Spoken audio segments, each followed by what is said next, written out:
Hi friends, बाबूस किचेने सबाइके welcome करे। आज आमी बानिয়েছি निरामिष आलू फुलकपि पनीरेर तरकारी।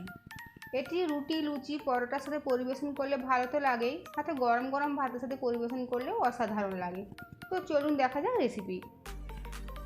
निरामिष फुलकपि आलू पनीरेर सब्जी बानानोर जोन्नो आमी एखाने पनीर निয়েছি, फुलकपि आलू और एक मीडियम साइजेर टमेटोके आमी एभाবে पेस्ट बानिয়ে নিয়েছি। फोड़নের জন্য নিয়েছি গোটা জিরে তেজপাতা। একটা বাটির মধ্যে আমি নিয়েছি 1 চামচ আদা বাটা, হাফ চামচ জিরে গুঁড়ো, হাফ চামচ ধনের গুঁড়ো, হাফ চামচ একটু বেশি হলুদ গুঁড়ো, লাল লঙ্কার গুঁড়ো হাফ চামচ আর কাশ্মীরি লাল লঙ্কার গুঁড়ো হাফ চামচ। এটা আমি কালারের জন্য নিয়েছি। এর মধ্যে সামান্য পরিমাণে আমি জল দিয়ে একটা মিশ্রণ বানিয়ে নেব।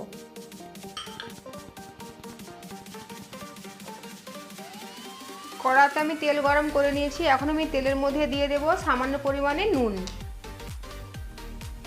দেবো সামান্য পরিমাণে হলুদের গুঁড়ো। ভালোভাবে এটা মিশিয়ে নেব।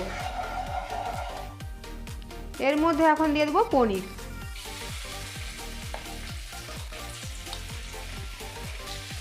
পনিরগুলো হালকা লাল করে ভেজে নেব।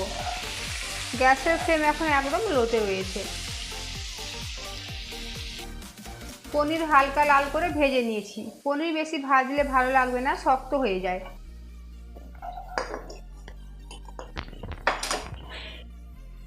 এখন এই একই তেলের মধ্যে আমি দিয়ে দেব কেটে রাখা আলু।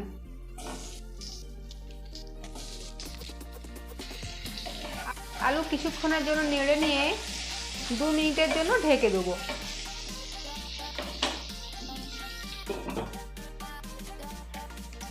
दो मिनट हो गए, ढाकाटा मैं सरिए नेब। आलू आमार लाल हुए भाजा हो गए, साथे आलू नरमो हो गए। आलू এইভাবে ढेके भेजे निले आलू भाजार साथे साथे नरमो हो जाए किछुटा। এখন আমি আলুটা তুলে নেব। এই তেলের মধ্যে আমি দিয়ে দেব কেটে রাখা ফুলকপি।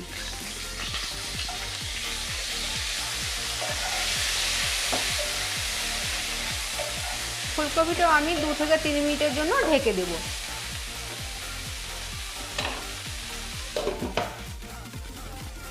ঢাকাটা আমি সরিয়ে নেব। মাঝে আমি নেড়ে দিয়েছিলাম।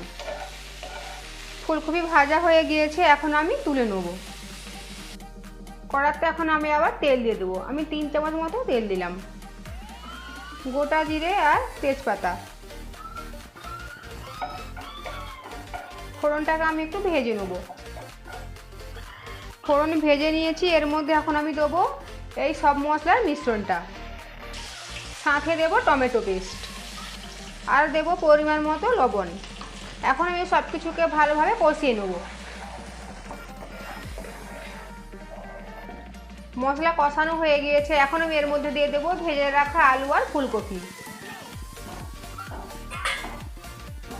মশলার সাথে মিশিয়ে নেব। কিছু সময় নিয়ে আলু ফুলকপি মশলার সাথে কষিয়ে নেব।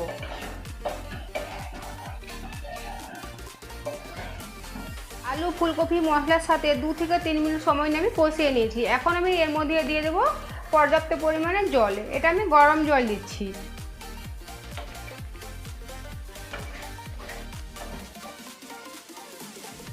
গ্রেভি ফুটতে শুরু করেছে। এখন আমি গ্যাসের ফ্লেম একদম লো করে 5 মিনিটের জন্য ঢেকে দেব। 5 মিনিট হয়ে গিয়েছে, ঢাকাটা আমি সরিয়ে নেব।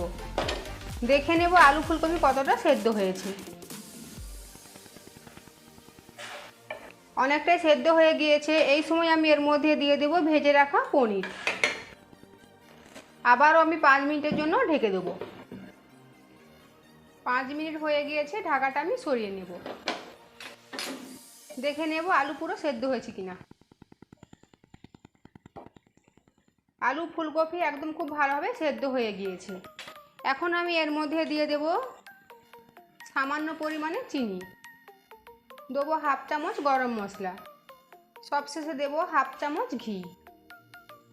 এই সব কিছুকে খুব ভালোভাবে মিশিয়ে নিলেই তৈরি হয়ে গেল আমার নিরামিষ ফুলকপি আলু তরকারি। রেসিপিটি যদি আপনাদের ভালো লেগে থাকে লাইক কমেন্ট শেয়ার ও সাবস্ক্রাইব করার জন্য অনুরোধ রইল। আর পাশে থাকা বেল আইকন প্রেস করার অনুরোধ রইল আমার প্রতিদিনের ভিডিওর আপডেট পাওয়ার জন্য। ভালো থাকবেন, সুস্থ থাকবেন। ফিরে আসছি অন্য কোনো রেসিপি নিয়ে। Thank you.